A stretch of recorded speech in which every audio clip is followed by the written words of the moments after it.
How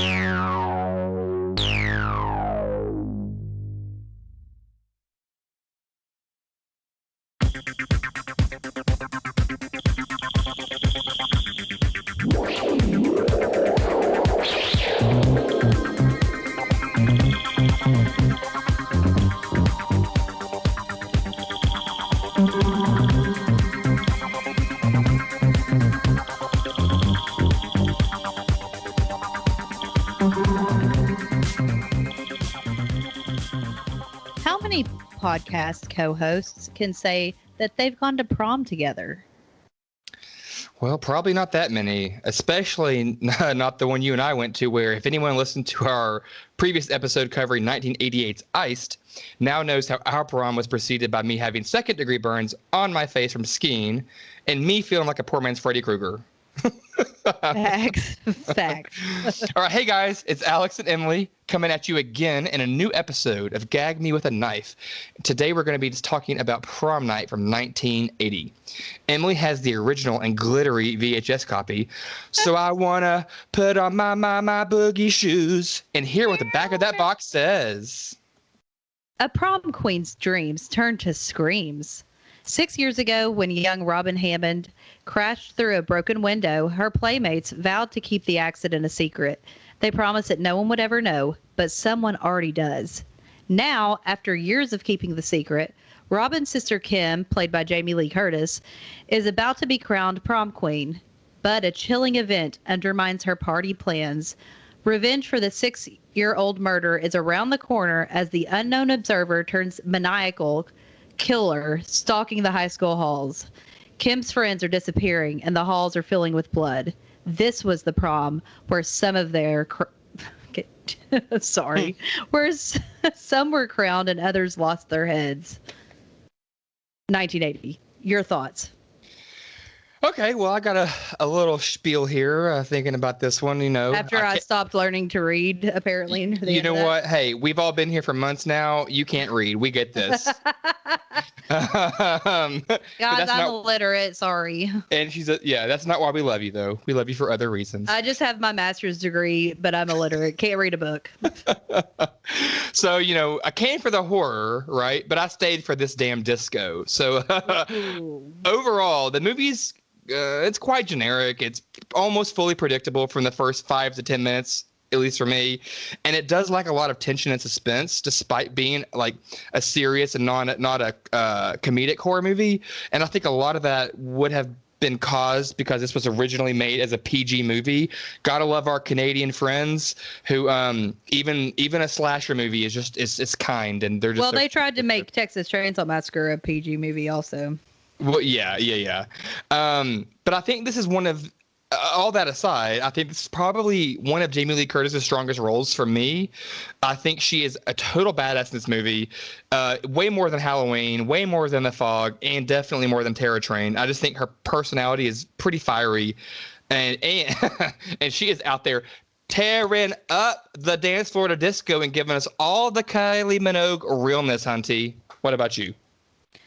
Yeah, I know I talk a lot of shit on Jamie Lee Curtis, but and I have talked shit on the past in this for this movie, but rewatching it, I enjoyed it a lot more this time. I know it was a more serious one, but I thought that it kept my attention more than other movies from this early 80s slasher era.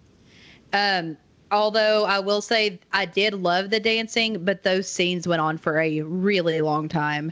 I ain't complaining. But, that's whatever.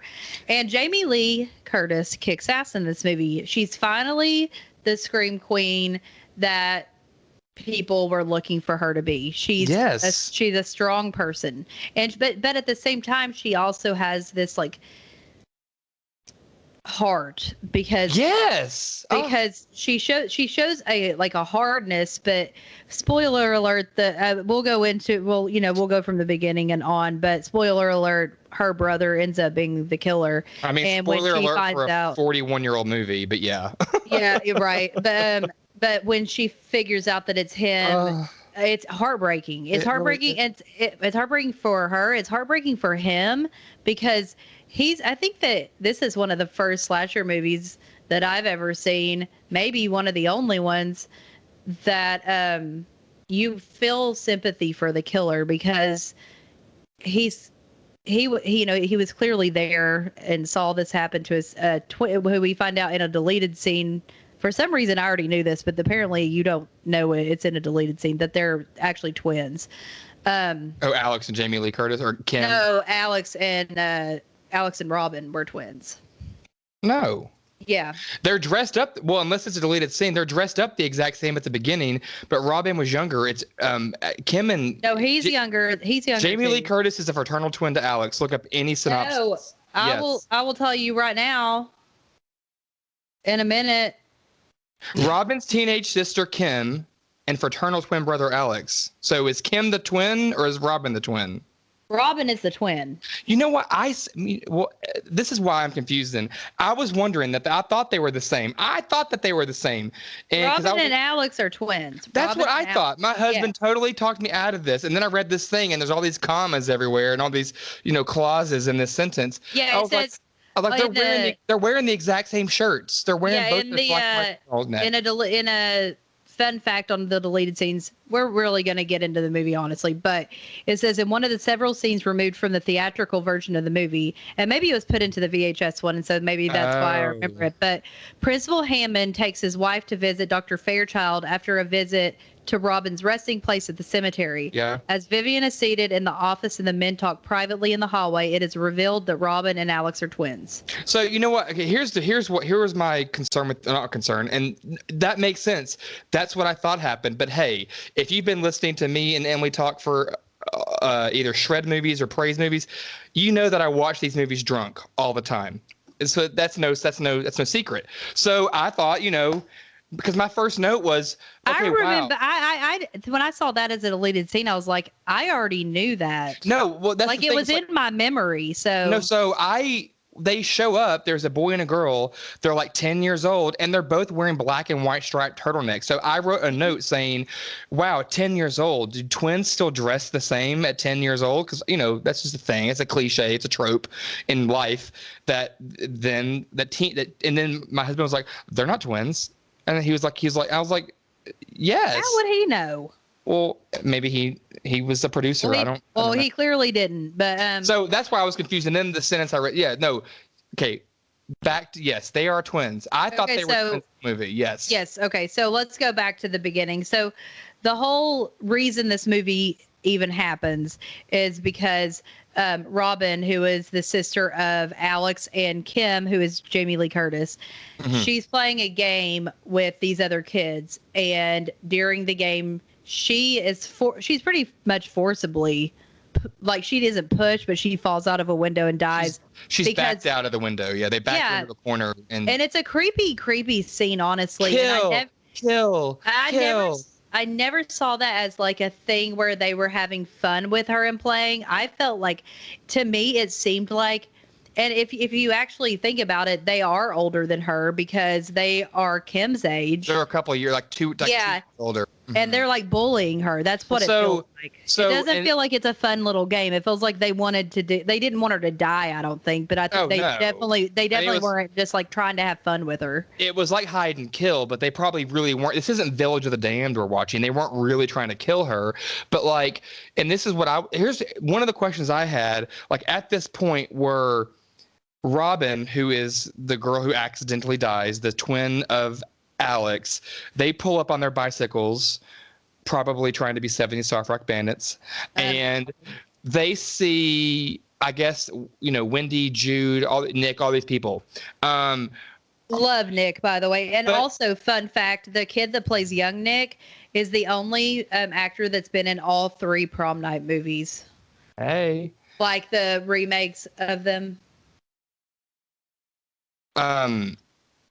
Sorry. Because they're actually 4. Well, I was about to say there's 4 and then a remake, I thought. Well, okay, he's actually in Prom Night 4, and then he's in the remake. I believe. Yeah, there's Prom Night 1. There's 4 and then a remake. No, But, he was in 2. He was the only one he wasn't in was 3. He was in 1, so it was the original. No, he was in the. He was in all of them. He was in all of them. Yes. No. Sorry, maybe not the remake. But so my question was, he was also in Curtains anyway. First of all, is Jamie Lee Curtis's character friends with these kids yet? We don't really know, I don't think. And then no, because she's not there, so who knows? She's not there, but as 2 years younger than my closest sibling, I would have seen his friends and thought, let me go play with them. And then they would have bullied me or picked on me, and then he would beat their asses after the fact because only he could pick on me. I have no in front of them. For that, so I just didn't know why she even thought it was cool to walk into this abandoned building and see with these older kids to begin with without her brother. And then unless I don't know. I would have done something like that. I wouldn't have, girl. I'm an introvert. I love going to abandoned buildings. I love going when you were 10, you would just walk in by yourself. Yes, every summer. My parents didn't know where I was. Well, you also had a graveyard in your backyard, so yeah, you were. No, I wasn't living on the farm yet. Oh, you weren't living on the farm yet. You're right. No, but I had friends in the neighborhood that were older, and we would just be gone all day, and my parents didn't know where we were. Yeah, but I wouldn't do it by myself. That's the thing. She walked into this building. I did sometimes. I don't believe that. Well, you could go to Hanover Street. Bye. But what you said though about, this is being, we felt really bad for the killer at the end. I think other than, and I know it's just happenstance coincidence. The only other villain in air quotes I've ever really felt bad for, I think, is probably Carrie, and they both happen to be around the prom, right? Yeah. So. I feel bad for Leatherface sometimes because I think he's just really mentally I think he's intellectually disabled and he just gets pushed around by his family and he's always crying and stuff. So yeah, the word toxic situation or toxic environment. I mean, he doesn't know that killing people is not the right. He thinks it's the same as killing cows at a slaughterhouse. So. Toxicity wasn't really a psychological, mental health awareness term back then. So I think he probably does have some deficits. So he is, they always call him a sweet boy and a good boy because he is, but yeah, they abuse and use him. But anyway. I'm thinking of another one, but I can't remember right now, so it doesn't matter. But anyway, so, okay, we cut to 6 years later and I think these scenes are really cool. Well, we find out it's, prom is that night or maybe the next night. But it starts out before school. They go to school, but before school, most of them are getting phone calls, which I think are super creepy from the killer. And he's tapping his pencil on the notepad of the list of people he's calling, it is just creepy sound. And then he calls and he says what does he say? He's do you want to play a game or something like that? Yeah, and so a question except for Nick, because Nick doesn't answer the phone because he thinks it's Wendy, who, by the way, I love Nick. I think he's hot. And Nick doesn't answer, and P.S. Nick's the one that lives. So hey, everybody, don't answer your phone when people calling, and maybe you'll live. But that was only because Lou. But anyway, I am just saying he's still. Oh yeah, true. But hey, here's my thing too. It's only 6 years. That's not that long, especially when you're that age. Wouldn't you think if you were getting these menacing phone calls around the anniversary of an accidental death that you've been covering up and lying to and now befriended the sister of said dead person? All of them still feel bad except for Wendy. I get that. But wouldn't you think if you were getting menacing phone calls around all this time, right?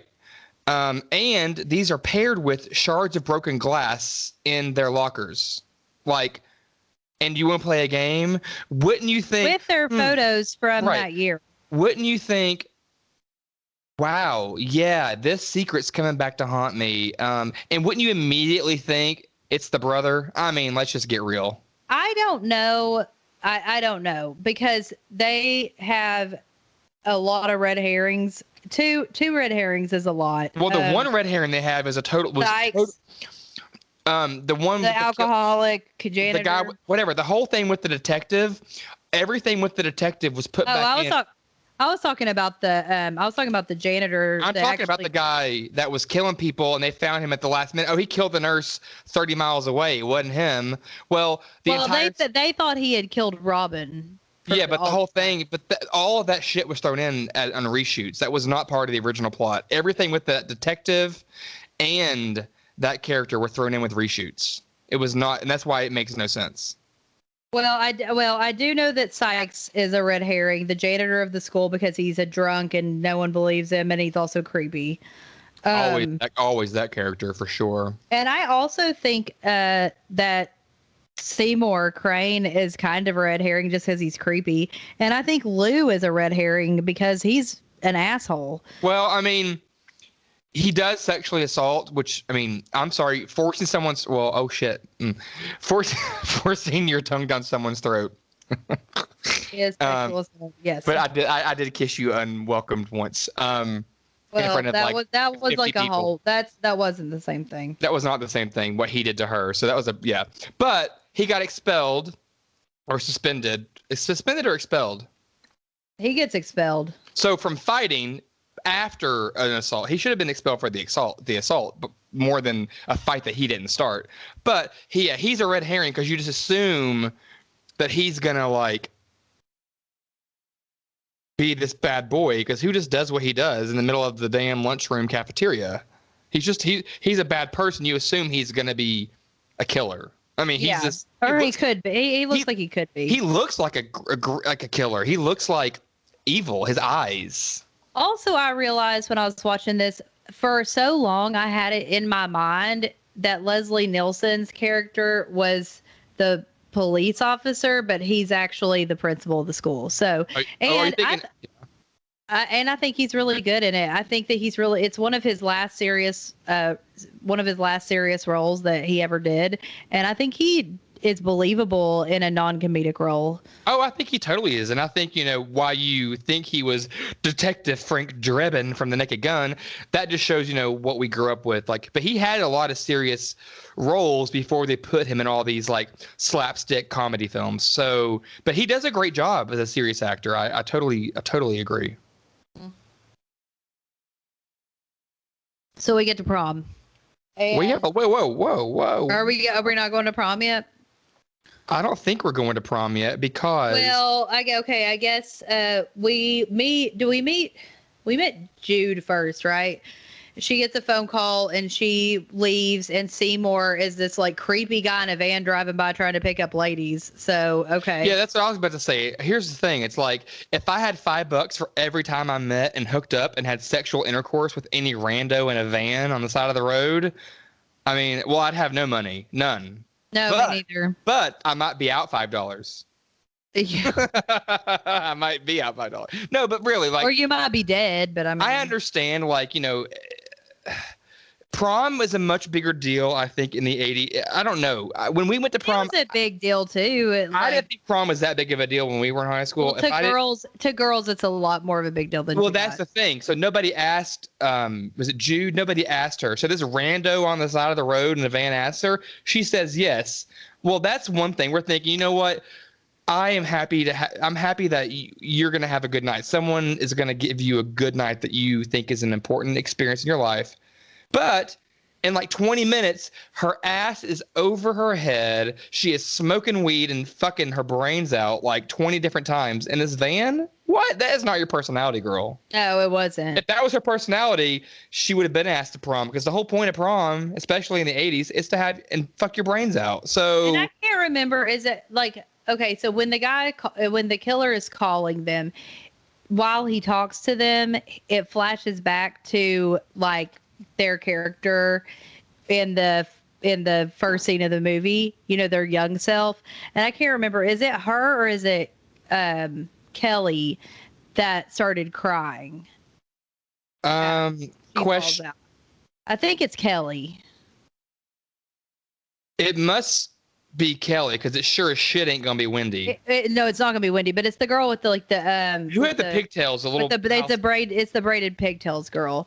That's the one that she was straight out of Little House on the Prairie. I know. Well, I mean, Jude and Kelly are both likable characters, so it could be either one of them. Both of them felt really bad about it happening. Actually, all of them felt really bad about it happening, but Wendy scared them into never saying anything because she's basically like, Judy. well, if they find Wendy, I said Wendy's basically like Judy. like Judy from Sleepaway Camp. Yeah, like, you know, the head bitch in charge. But she's like, we're gonna go to jail forever, and it's like, okay, you're like 8, so you probably wouldn't be going to jail forever. But okay, whatever. But they all feel bad except for Wendy, pretty much. So then I think after Seymour Crane picks up Jude, then we cut to Kelly, and she also gets a phone call, and then she, on her way out, her boyfriend Drew was there. Mm-hmm. And he was not involved in the situation at the beginning, right? No, it was just Jude, Wendy, Kelly, and Nick, right? Yeah. And then after that, we cut to Nick and Kim. And Kim is Jamie Lee Curtis. Jamie Lee Curtis, yeah.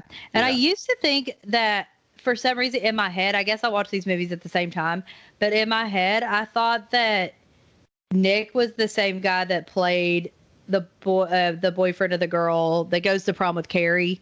I thought they were the same person, but they look nothing alike. Well, they do have. Well, one of them has a perm with long hair, and one has a perm with short hair. So, but Nick kind of looks like a hot version of Shelley from Friday the 13th Part 3. Like if Shelley was hot. Nick ain't hot at all. I think Nick's hot. So if you took Shelley, you know, the little fat prankster from Friday the 13th Part 3, and you made him hot, I think that would be Nick. So, yeah, that's all I think. So Nick is also Wendy's ex, and his dad is the police officer, or maybe a doctor. I don't know. I couldn't tell. I couldn't tell if his dad was the police officer or the doctor. But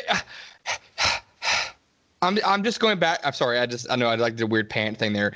I'm just going back to the fact that these sick as hell motherfucking children who like, they should have had their goddamn Cabbage Patch dolls taken away from them and forced to sit in a corner, and probably would have been in therapy had this been like a modern story, are just going to not only become best friends with the sister, this motherfucker Nick is going to date her? What? Well, there is that. That part doesn't really make sense, but at least there's that scene where it's like during lunch or something like that, and they're like off by the lake, and you can tell he's trying to tell her, he's about to tell her, but she has to go to class at least. And it does seem like they just started dating. Because him and Wendy seemed like they had just broken up. They had just broken up, yes. Because like Wendy was probably a shoe-in for prom queen. I bet Jamie Lee Curtis was gonna get prom queen because she was now Nick's girlfriend. I don't know. I think that Jamie Lee or Kim was more popular and got prom queen, and then Nick just realized Wendy was a bitch and was over it. And then Wendy was like the. She was totally the Chris character in Carrie. Yeah, she was like the prime slut in charge, and I say that with all integrity. Like, she owned her role in the 80s. HBIC for sure. Yeah, totes. She was hot. But I think at this point, people had started getting tired of her shit. That's what it seemed like to me. Mm-hmm. But also, I wanted to point out that it was really nice of the principal, aka the father of the dead girl, Robin, and Nick and Kim, to schedule prom on the same night that she died. Like, yeah, it's like, first of all, there's a few things wrong with that. One, you should be grieving, probably. I mean, maybe 6 years later, it's still not enough time to like not have a grievance for someone that you love dying, especially your child. And then second of all, his fucking wife, okay, she is literally like one Xanax away from... For real. She's losing it. Like, she's losing it. Like, so then if he is hosting prom... He's got to be there. Well, where is his wife? Is she a chaperone? I don't even remember where she was. All I know is she is hugging herself and slowly walking around and moping and mourning. And if this is the night anniversary their child's death, it's like, yeah, I have to go to work, honey. I got to go to prom. I mean, he Like, couldn't make what? it. He couldn't make prom the next week. He's a principal. Like whatever. Right. I'm right there with you. Bad So move. so then like after we figure that out because he's talking about his wife, basically we find out that it's the same night as that because they go to the gravesite and because his wife is like losing her mind. But then it cuts to Wendy and Lou, and I wrote they're both pigs. But I thought Lou's acting at the drive-in was hilarious because the girl, like the drive-in, like, they're whatever you call him, the waitress, but that's all you call him at like a hop, I guess, at a drive-in, the ones that roll around on roller skates. Because she's not having it. She's like, okay, I really don't give a shit. Just like make your order. Shut up. And then I wrote, are Wendy and Lou gonna pull a prank? Mm-hmm. And then I wrote Alice is hilarious. I don't know why I wrote that, but who's hilarious? Alice. She was just another girl in the movie. She was like one of their friends. I thought you said Alex. I was like, yeah, hell yeah, I am.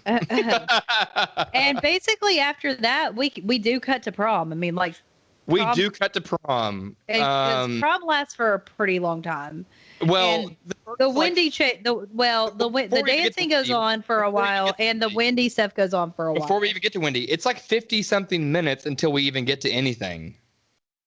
Like, it's a long time. Yeah, but usually I can't deal with that, but I was okay with it this time. I don't know. Oh, I was too. I think this movie, again, like it's not hilarious by any means. And, and this is, so.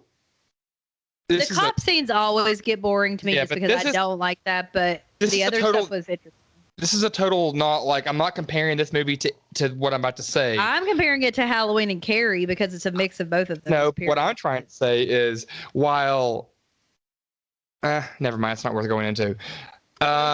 It's just, no, it's not worth going into. Just say it. No, it ain't worth going into. Next, I don't even have enough to go. So if you want to, before we get to Wendy's chase scene though, which we can talk about, we'll get there, but I'm not getting there yet. When we do talk about it, it won't be even as long as the chase scene actually was. But that chase scene lasts a long time. Before we get to the chase scene,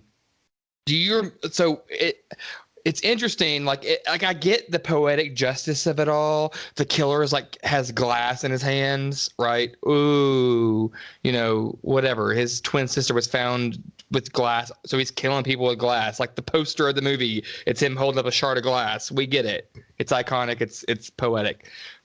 But when he switches to that axe because the glass cuts him as he stabs people. Yeah.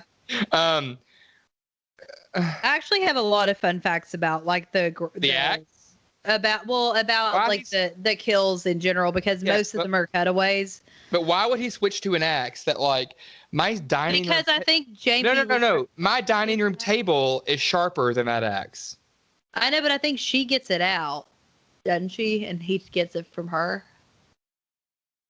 Okay, at the end of the day, my dining room table is sharper than that axe. It's the the glass cut him, so. Again, that axe ain't hacking anybody. It is blunter than my dining room table. Okay.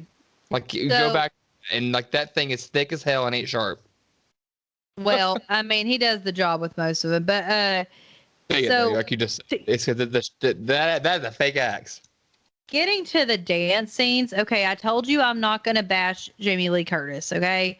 But I had to a little bit. So I'll bash her a little bit too with you. Her moves, apparently she was a quote unquote good dancer according to people. And she took dancing classes before the movie, but her moves are seriously lacking. I'm sorry. Well, I think her moves were lacking also too because all those kicks. All those high kicks, why? And but then she would have been good with a better partner. Okay, but I didn't think it was good, but that whole move Nick would do where we would throw his arms out and throw his head back, I loved that. It was so funny. He would do it so much. That's all they could do because he didn't take classes, and it showed because he sucked. But I did write too many random leg kicks because they weren't dance leg kicks. They were more I want to be a cheerleader, but I can't kick my leg high enough. But it was that kind of kick. Hey, it's disco. It's disco. Well, no, it was poor cheerleading, but It was okay. disco. But what I can't get past is why I get this movie came out in 1980, which probably explains Yeah, like it why. was filmed in the 70s. It's filmed in 79. But it came out in 80. They knew it was going to come out in 80. The point is, half her hair is stuck in the 70s, and the other half is trying to make it into the 80s. What's going on with her hairstyle? Like, what is this? I didn't really notice her hair, so. Exactly. Well, I did, but it's not like anybody else's, and it's like halvesies. It's like not really even a perm. It's not curly. It's not wavy.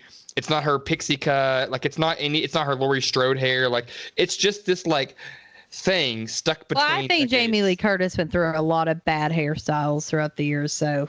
I love her pixie hair, and I liked her long hair, and I liked her short hair.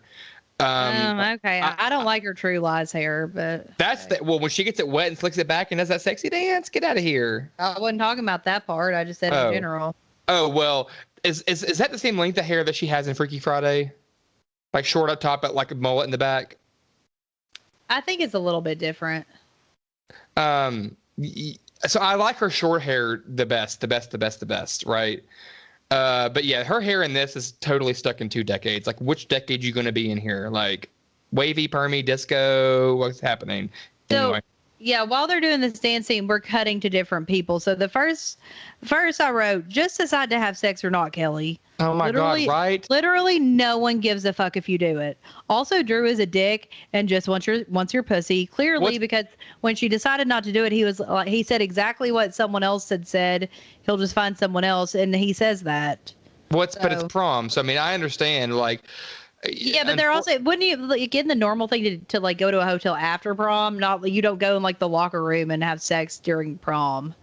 Well, that may not be the normal thing, but like people go to the bathrooms at a club and have sex. So I mean, I can get why she doesn't want to do it there, but I'm just saying, like, quit talking about it. She's like that. Literally, the whole movie she talks about it. It's like no one fucking cares, dude. Yeah, she's. I mean, yeah. I mean, yeah. And then I said, how did Lou not get kicked out of prom when he was just expelled? The dad was kind of like, we see this all the time. When you get expelled from school, you can't go to prom. Period. And that has never happened. This happens in so many movies where, like, the punk rocker or the bully or the we have an HBIC, but the male equivalent, of that, like they always get expelled or kicked out, and then they just show up, and administration just like, whatevs. They don't do nothing. He was there, escort him off the premises. Bye. What? So then we move on to Wendy's death, which I wrote. Wendy's death. The death? Wait. We have a whole lot before her death. Let's go back. Well, I mean, that's the big next thing for me, but. No. No, it's me too. Well, here's my notes. Oh, Jude. I'm sorry. Jude and Seymour both get killed next because they're in the van. Yeah, well, we already whatever. We can talk about them if you want, but we can go back. And they're also they're also cutaways. I mean, like Jude gets stabbed in the throat, but you only see the aftermath of it. Seymour gets incinerated in a car crash caused by Alex. You think, but I mean, it doesn't show like anything graphic. Right. So when it comes to Wendy, you said gets to get to her death. First of all, no. Her chase scene before her death. It's the longest. Oh no, scene. I say no. If you let me finish my sentence, you would hear that part. I do say it. Oh, you said let's get to her death. I'm like, no. Let's get to her chase. Well, no, that's when I say I wrote notes for this one, and I said Wendy's death had the most tension. Only for the first like half of it, but it did have more tension than the other ones, and actually showed the death. This death is the most purposeful of all because Wendy was evil as a child and she's a bitch now. But damn, that chase scene is far too long. That's what I mean. Yeah, I mean, I would have rather gone back and seen. I didn't give a shit about her chasing. Literally, she ran down every hallway. She ran up and down every flight of stairs. She hid in every closet. She hid under every teacher's desk. And I'm sitting there thinking, you all acting like this is the final girl. We don't need this much attention for. I get it. Exactly.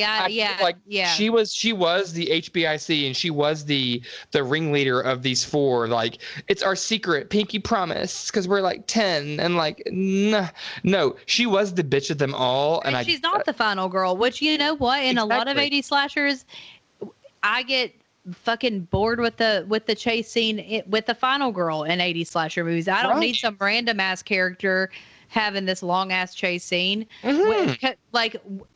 paired with a long dance scene in between. Like, I like it really is. It was like it's so much. It's just so much. Nothing is happening. It was like 20 minutes of like dancing and flashing to her running, dancing, flashing to her. Like it was 20 minutes. It felt like it was too much. It was just like there's nothing happening. Now, don't get me wrong. I didn't like. Also, the dance scenes were good, but they don't. If any tension is to be built from the chase scene, it gets cut off every time they cut to a dance scene. Well, again, I don't think that they were ever trying to build tension. Because this movie was supposed to have been PG. All the violence, all the blood was all added. But like tension, that's what PG movies try to like base the scariness off of, because they can't use graphic violence. It wasn't supposed to be any of this. That's why. Well, that's the whole point of this whole thing is it didn't work. Making it PG didn't work. And they knew that it couldn't work. That's why they finally did. It's rated R. It's rated R here, you know. But now it's rated R. It was after the reshoots and edits. They added all of these things back. Yeah, which I will go into with the. There's some interesting stuff about that in the fun facts. I mean, other than the craziest thing is this movie was supposed to have been PG, and then the remake is PG-13. Like, what the fuck, y'all? Like, I don't even understand. Make it R, because the fact of the matter is that parents don't usually let their kids go see PG movies if they know they're like horror movies, and horror movie lovers don't like to go see PG horror movies. They want to see R-rated horror movies for the most part. So just like get over it. Well, I will say though, right before this, Tourist Trap came out, was a huge success, and it was PG, but not a slasher. Well, you know what I mean though. Like it's right. Like a big deal for a lot of horror fans. Like I remember when I was like watching horror movies, like when I was, first watching them when I was like 7, 8, 9, stuff like that. If it was PG, I wasn't gonna rent it. Like, no. Oh, basically you had to rent a movie? Well, you know what? You were on the other side of town, and so whatever. Your dad didn't my dad didn't own my dad was just a lowly teacher. He did not own a video rental store. My biggest flex in life is the fact that I was a 6-year-old and my dad owned a video store and I could watch whatever I wanted. That's my biggest. Yeah, I told my friend Nathan that J&J was your dad's store, and he's from he's like over. He went to John Sevier, so he's like more near that area. Yeah. Yeah, and he was like, "Oh my God, I do remember that." And I was like, "You remember it because it had a lot of porn?" And he was like, "Well, that was one thing." He remembers that room in the very back of the store with nobody watching you walk in. I love it. So they were gonna pull a prank. And I guess was the prank? Just I think the prank was supposed. I think the prank was supposed to be that both Wendy and Lou were going to take the crowns, but since Wendy got killed, she couldn't be there to tie up Jamie Lee. Now that's just an assumption I'm making. That would make sense though. I was like, yeah. But I mean that makes sense. But since and also Lou doesn't give a shit about Wendy, so. If she's not there to do that part, he's still going to do his part. And now that is a total assumption. I don't know if I think that's a good assumption. I think it was both of them, because why would she be involved in the prank too if it was just him? Anyway, so because of Lou though, who was a horrible character. Because of Lou, I learned to what? Sorry, Kelly Clark. Yeah, no. Because of Lou, I learned to. Whatever. I love that song, but I can't think of the lyrics. But because of you, I can't trust anyone. Or we're tired. Yeah, it's all about the pandemic. So, it really is. But so Lou actually saves Nick because 100%. Because since he ties Nick up to get the crown, the prom king crown, since apparently bad boy that got expelled wouldn't care about getting a crown for prom king, but whatever. Exactly. So the killer goes and okay, so this is actually shown. He's decapitated because the killer thinks that it's Nick but he's been tied up. He's not out there.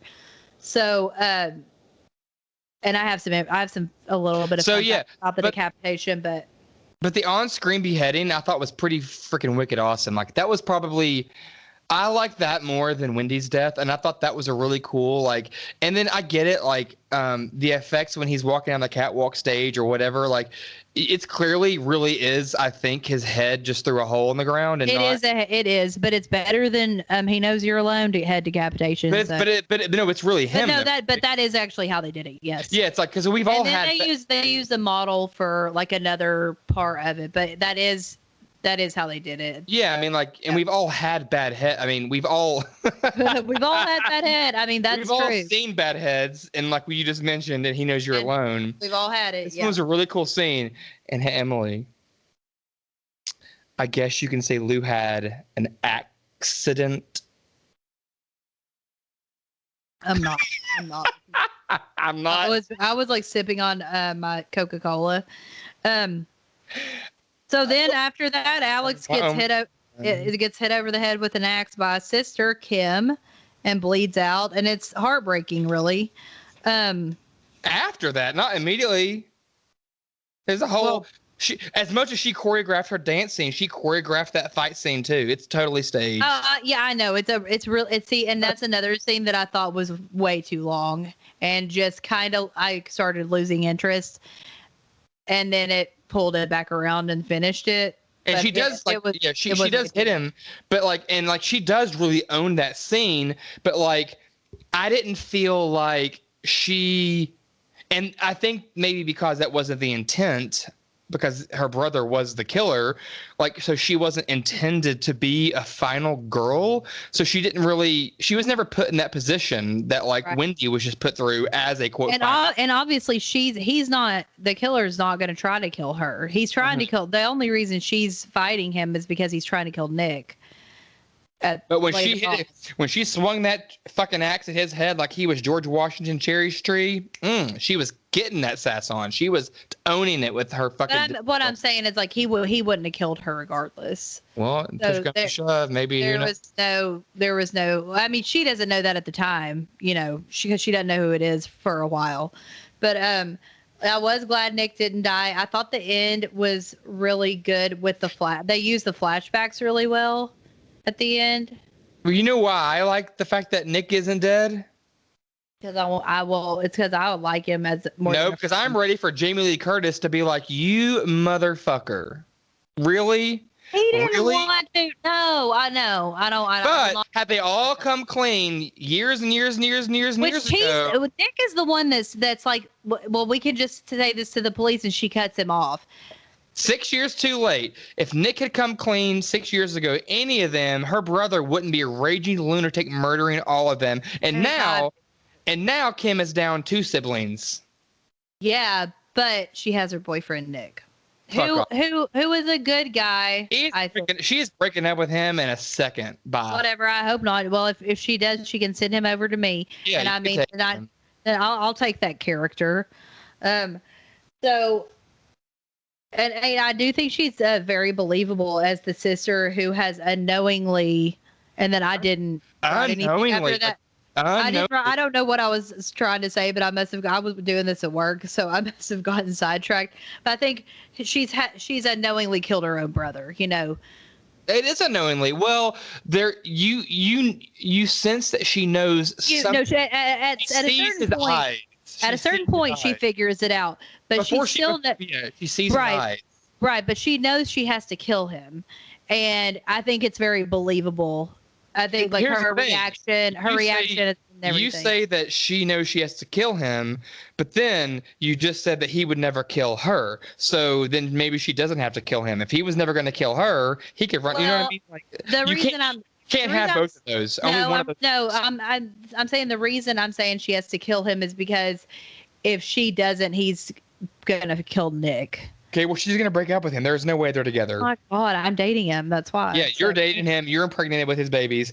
There is no way that she stays with him after he is indirectly responsible for both of her siblings' deaths. Bye. Whatever. There's no way. And you know what? I don't care if Nick was wearing Axe body spray. Ew, if he was wearing Axe body spray, then I would say bye. Well, then then he is, and so you're all dead because that's in the this worst. life. So I do have quite a bit on fun facts, and maybe some are more fun than others. You're wanting to go to fun facts, and we're not done with my puns yet. Oh, okay. Sorry. So hey, I'm here. Maybe the reason Alex is doing all this, right? I'm gonna kill you. I'm sorry. You probably are. Maybe the reason Alex is doing all this to Wendy and Jude and everybody is, and all these other two that were involved in the accidental death of his the accidental death is to get ahead. Maybe he thought they were axe holes. And also, because he wanted to get ahead. And lose head. Yeah. And Emily, you have heard the joke. How do you stop somebody from ruining the best disco prom of all time? You've heard that one, right? No, I only know all of colored jokes. Well, you hit him in the fucking head with an axe. That's like those Christopher Reeves jokes that I used to tell. I'm not going to tell them here. Yeah, I don't think those are appropriate, probably, but because these were a little still like PG, if you know what I mean. Anyway, we can go to some fun facts, I think, if you're ready. Okay. So, the director, Paul Lynch, who actually talked to one of the producers on Halloween before making this, and that's where he got the idea to make it a kind of, it's not, I mean, prom night isn't technically a holiday, but it kind of is, like, a theme you could build it around. It's a holiday. It's a holiday season, honey. Yeah, I mean, people. Yeah, for teens, prom night is a holiday. So, yeah, even though Jamie Lee Curtis was clearly like not a teenager anymore. Well, like none of them were, but so he got he had talked to the producer, and that's how he came up with that idea. He was also the director for Humongous, which is I think it came on like 81 or 82. I could be wrong, so don't kill me on that. But it's kind of a Friday the 13th Part 2 esque movie, slasher movie. Well, first of all, real quick, we're not going to kill you for getting the year wrong. I still want to kill you for thinking Nick is at all attractive or at all suitable for you.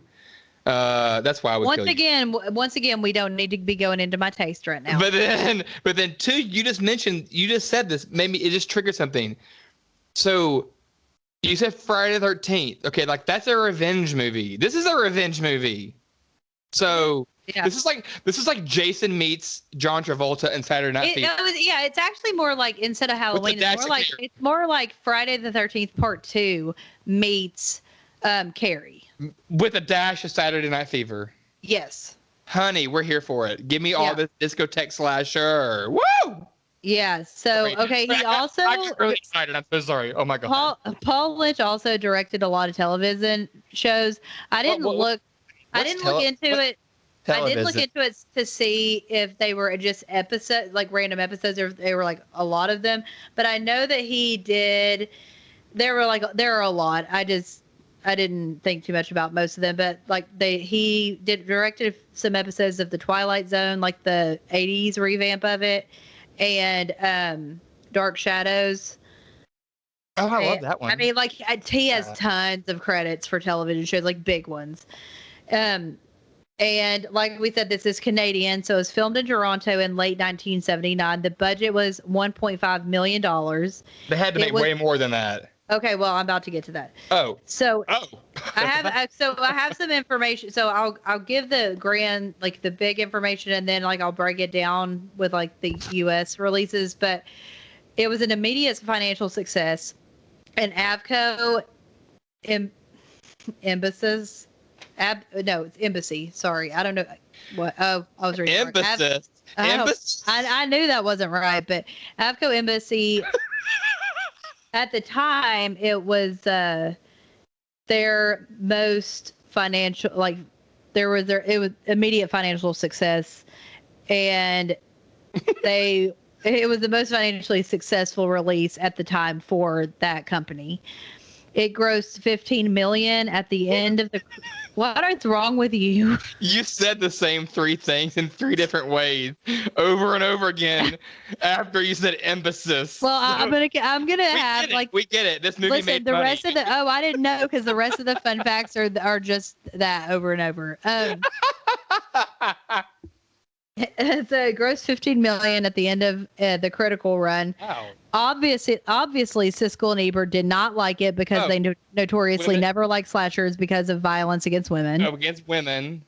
Ugh. And it did. They did have a hard time casting the movie until Jamie Lee Curtis. You know what is interesting about Jamie Lee Curtis being in this for me? So, granted, you know, she kind of inherited this like horror role from her mother's iconic role in Psycho. We get that. That's the reason she was cast in Halloween. Yeah. Oh, was that okay? Well, then that was a big reason. So then she had just then come off The Fog. Before this, also John Carpenter. So like at this point, all of her horror acting has been under John Carpenter's like tutelage and guidance. Wait, did The Fog come out before Prom Night? Yes. I thought it came out in like the early 80s. Fog was 80. It came out the same year, so she might have been doing them at the same time. So because this film only took 24 days to shoot. Yeah, so she was probably doing them both at the same time. So yeah, the Fog is credited to being or in the same year. I mean, The Fog is being credited as being released before Prom Night. So my thing here, she might have been doing them at the same time, and I don't know. Her hair was not the same in The Fog, so I don't know if it was a wig. I don't know what's happening here. But my point is, the first two movies that we saw her in horror, John Carpenter's, and they were again. And this is a serious movie. I'm not a big John Carpenter. No. But this is a serious. I know people hate that, but I hate for me to say that. But all three of these movies are serious movies. But this movie, I felt like in The Fog, she was just Laurie Strode. She's weak. I thought she was Laurie Strode on the coast. But in Prom Night, I think, and this might have been guidance from Carpenter. I don't know. I think it was that Paul Lynch was doing it. I think that's what I'm saying. Like John Carpenter was like holding her back a little. Oh, yeah, right. But then what's her excuse for Terror Train? So. No. I mean, that came out the exact same year. Well, I think they always want. They always are very concerned with her, like with the audience really having sympathy and connecting with her. And sometimes they do it so much it's to the point to where she looks weak. Well, and I think we connect with her. And here's the thing too. In this movie, in Prom Night, we connect with her not because she is weak, but because of what's happened to her and her siblings. And so she's a strong sibling. And Halloween, obviously, like the script wasn't written for her. She's not even a final girl, really, because she is, but like. Halloween 2 comes around and boom, she's got another mask. She's crying the whole time. No, Halloween 2 comes around and boom, she's got another fucking masked brother. But what I'm saying is, why is she with all these murdering brothers? Come on now. Halloween though is also a huge. Like, it's very directed with Dr. Loomis in mind, because he was supposed to be in more than he was in. But I think it was his Chronicles. It was like Halloween should have been called. That's what I was trying to say. Chronicles of Dr. Loomis. Yeah, because they wouldn't have killed off Jamie Lee so early in the, in the early franchise. I know she comes back, but originally she was killed off in the second or after in the fourth one, I guess, or something off screen because and then her daughter's or no, she lives somewhere else or something. I don't know. Nothing. We don't even know. There's too many. Not in it anymore. There's too many universes and plot lines and stories.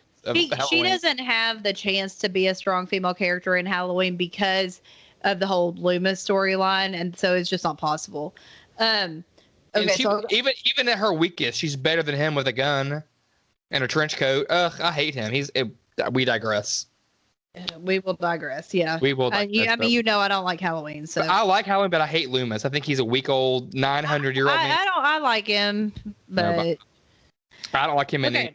So Eve Plum, aka Jan from the Brady Bunch, originally auditioned for Kim, but they, like I said, they were having a hard time casting the movie until Jamie Lee Curtis signed on, and she signed on for $30,000, which would be around $93,000 in 2019.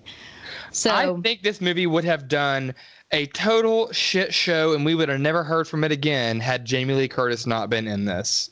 Fight me. I agree. I know. We can shit on. We could have. I mean, we could have probably at the time. It might have had staying power with Eve Plum because she had just come off Brady Brides, and but we wouldn't. Still, but she's not a scream queen. She's not a scream queen, and this did add to Jamie Lee's repertoire of scream queen. You know, not bibliography. That's books. Filmography or whatever. I just don't see the staying power with this. The rewatch it, someone's gonna be like, "I'm gonna watch a Prom Night." Who's that girl? I don't think it has the greatest rewatchability, but it's good for every few years. I think. This is a pretty good movie. Again, came for the horror, stayed for the disco. Okay, so I do have, and I want to cut this pretty soon. So, we already said it was filmed over 24 days.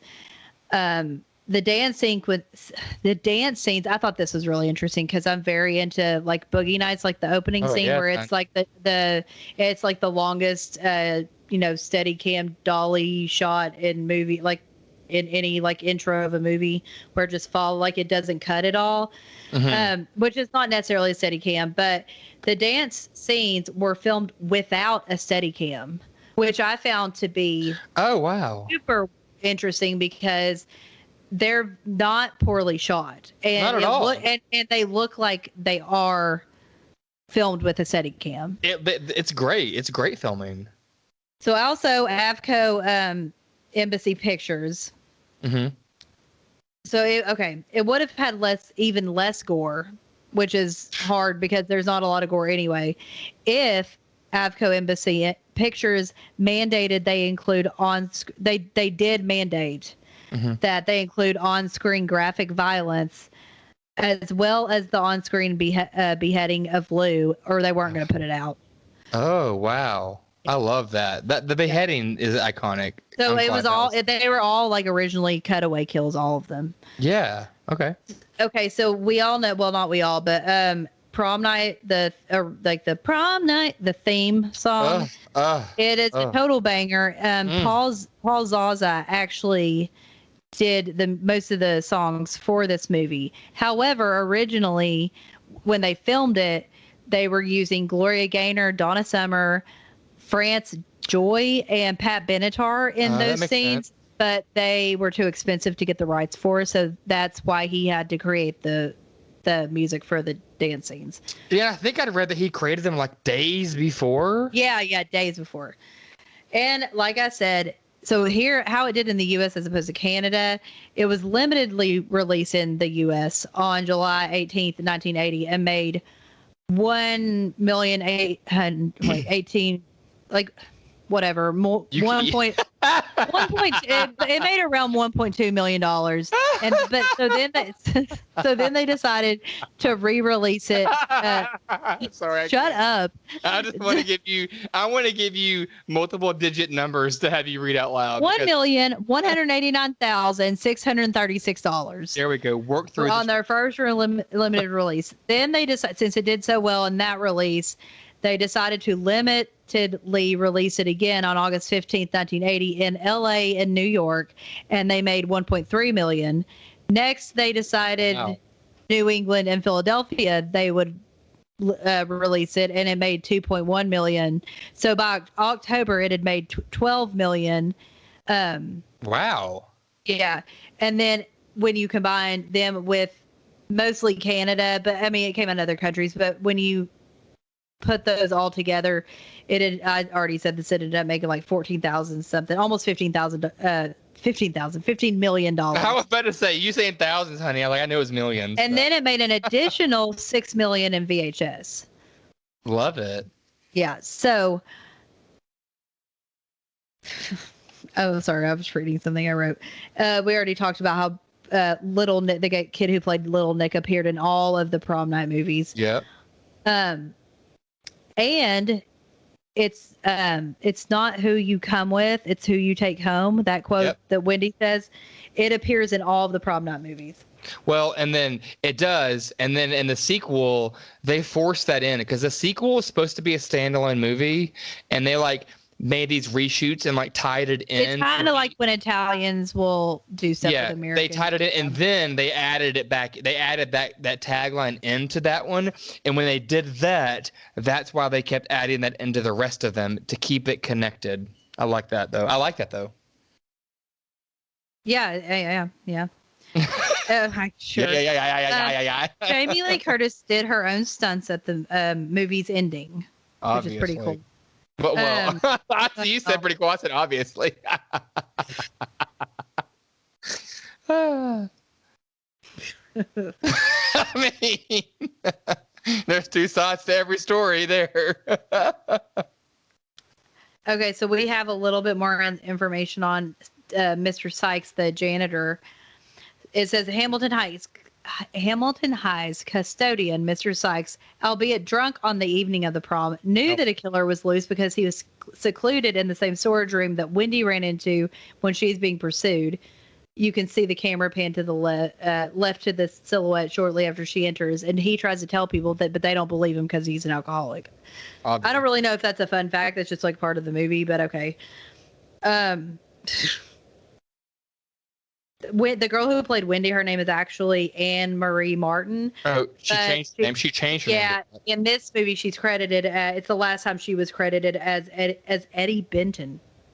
You know what? As Dolly Parton would say in Still Magnolias, there's a story there.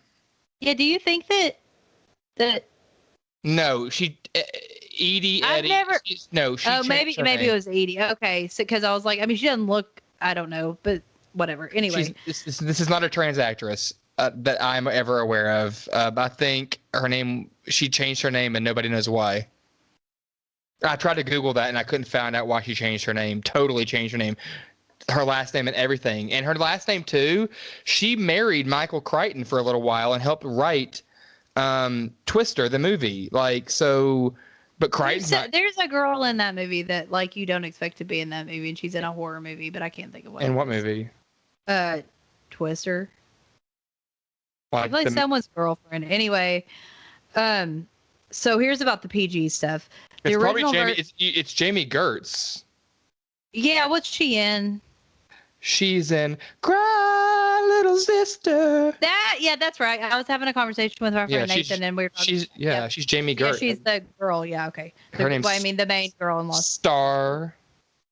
I think her name is Star. Anyway. Her name is Star Jones. Just kidding. Yeah. Oh. It's Star though. Yeah. Sorry. Okay, the original version of this film was given a PG rating, but the studio was afraid no one would see a PG slasher movie. So they upped the violence to get this movie to an R rating. Interestingly, the first and only slasher film to be rated PG is Tourist Trap, which was released a year before this film. Ironically as well, the American remake of Prom Night became one of the few slasher films in history to be rated PG-13.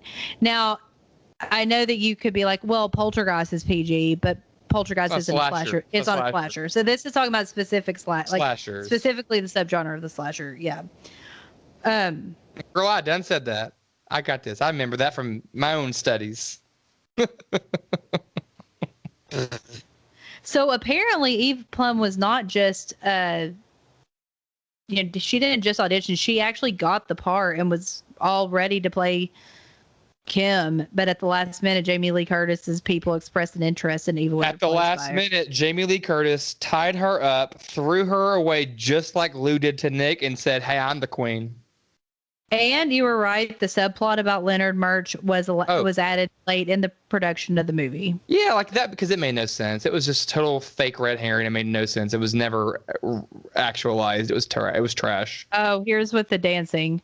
Oh, Nick's the guy who plays Nick. His real name is Casey Stevens. Yeah. Casey Stevens had trouble keeping up with Jamie Lee Curtis during the filming of the dance scenes, as she was a well-trained dancer. And I'm sorry, she might be okay, but I don't think she's that well trained as a dancer. This is also 1979, 1980. It's a different. I've seen a lot better dancing in that time period, but okay, I whatever. have too, but not from an actress and as a teenager in a high school horror movie. I mean, yeah. So, okay, she was a well-trained dancer who did all her own dance moves while he was inexperienced. A dance double had to be used for Stevens when the dancing got too difficult for him. Which just speaks to, if you think that she wasn't dancing and he couldn't keep up with her, just speaks to how pathetic and weak he really is. Sorry, you deserve better. You deserve better. You deserve better. Okay, well, I don't have anything right now, so except for maybe Russell, Todd, are you listening? I know you're married, but hey. Always listen. Russell, we need you. Russell! Okay. When the raspy voice caller in the room dials the residence of Jude, Kelly, Nick, and Wendy, respectively, the area code on the rotary phone begins with 614. Although the movie was shot in Toronto, Canada, this is the area code for Central Ohio. That makes sense. And director Paul Lynch originally conceived a movie about a psychotic gynecologist to cash in on Halloween. But upon being told that such a movie would be distasteful, he retooled it into this. Why would that have anything to do with Halloween? Preach. Everything is Halloween, but it's not. And then it's not. Yeah, I know, and it's not even the first slasher. So anyway, exactly. So it's also famous for, and we've talked about this. It's famous for being one of the only slasher movies with a sympathetic killer. Oh my God! Now you're gonna feel really bad. So get ready. Casey Stevens only did one more film after this one called Threshold. He tragically died of AIDS-related illness in 1986 as his acting career was beginning to take off. So why don't you go and shove that up your ass? I already knew that. I was waiting for you to realize this, honey. You were never going to be with him. Bye. Well, he could have gotten from using needles. Okay. Regardless, he's dead. So that doesn't make him a good dancer or a good actor. I mean, whatever. You still love him. You can light your candles for him and pray that he'll. You know what? Get your Ouija board and we'll communicate. I think that actually. Okay, I'm going to go back and say what I'm going to change it again. I think this is a mix of I Know What You Did Last Summer and Carrie. Except that I Know You Did Last Summer was already a book by Lois Duncan written, so it was a total. So they ripped all this off of that. I didn't mean like that, but I was saying that's if you had to pick like two things that it really like has the elements of, it's those. And you throw in Saturday Night Fever. Again, this movie is the most disco horror movie of all time. And I don't know who Robert Silverman is. I think he plays Dr. Sykes, not Dr. Sykes, Mr. Sykes. But he had just been in a serious accident and was still undergoing speech therapy prior to acting in this movie. Yep, you're right. That's who it was. Yeah, and he came up with the idea to use tape on his glasses. Yeah, this is all such cool stuff. No, but this is a really good movie. I think it's worth watching. Jamie Lee Curtis and Casey Stevens dated briefly during this movie, so. Yep, briefly, and then he realized he didn't like her. Why not? I mean, people have called her a hermaphrodite forever. Well, but she's just a sexy beast of a woman, and everybody loves her, and she's fierce, and people can't handle her queenness. Fact. That's probably fact. She has a really great body in this movie too, and her breasts are like on full display in her bra. Like, you know what I mean? Like, not on full display, but like she looks really good with an open up blouse. She was young too, so. But Jamie Lee Curtis is just sexy. She is just gorgeous. She's iconic. I think my favorite role of hers is Scream Queens, but I mean, I'd rather her be in Freaky Friday than Scream Queens. You can get this. You can also get this soundtrack on vinyl or whatever, which I think I'm going to do after we get off the phone. And since I know your husband Jeff likes cars, Wendy's car is a 1973 Chevrolet Corvette Stingray, which is actually like pretty much almost the same car that I want, except for I want the Boogie Nights version, which I think is maybe 1974, and like the color of that one, but that's pretty much the same car. Yeah. Yeah, I don't drive. I haven't filled up my gas since March of last year. So Well, we got some more cars. Slick's van is a 1978 Chevrolet Chevy.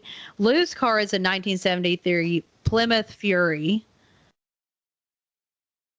That's it. Those are all the cars. that's it. That's all you got to say. I mean, Plymouth Fury. I'm pretty sure that's the car from Oh, Christine. they had a Michael Myers cameo that was filmed but edited out of the theatrical version. But you've called this Carrie, which is Stephen King. The Plymouth Fury was Christine, also Stephen King. Anyway, just more fun facts all around. Like, this movie is really an amalgam, if you could say, of all of these other horror movies. And then they tried to make it PG-13.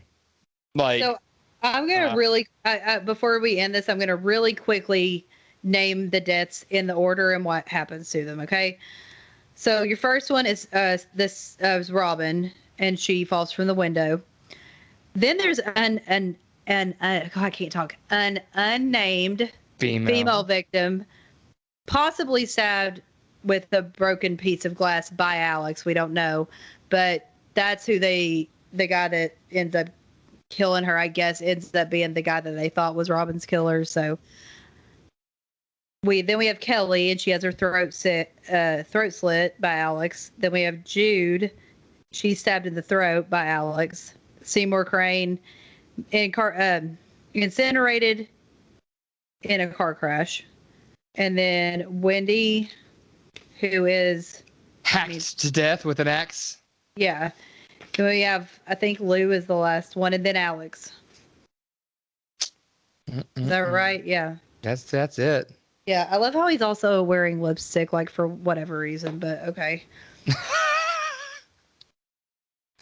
So is there anything else to talk about here? Well, I just want to remind people to subscribe, like, and share with your friends. Gag Me with a Knife podcast. It's on all podcast platforms and YouTube.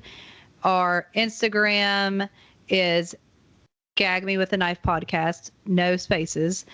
And our Twitter is Gag Knife Podcast. So follow us on all that stuff. And we have watch parties on Facebook group Scary Movies All Night Long. So that's the end of my splurge. Yeah, and I'll say, everybody, more importantly than all that, just stay gagged. As Emily has said, we're going to stay gagged on leg kicks. We're going to stay gagged on dull axes. We're going to stay gagged on just a glass shard. Stay gagged on harmless, childish games that turn into murder. Murder. And while you're getting gagged, listen to the soundtrack for Prom Night. Oh my God. Stay gagged on that motherfucking soundtrack, and stay gagged on Prom and Jen. Stay gagged on Nick. Mm-hmm. See you guys. Bye.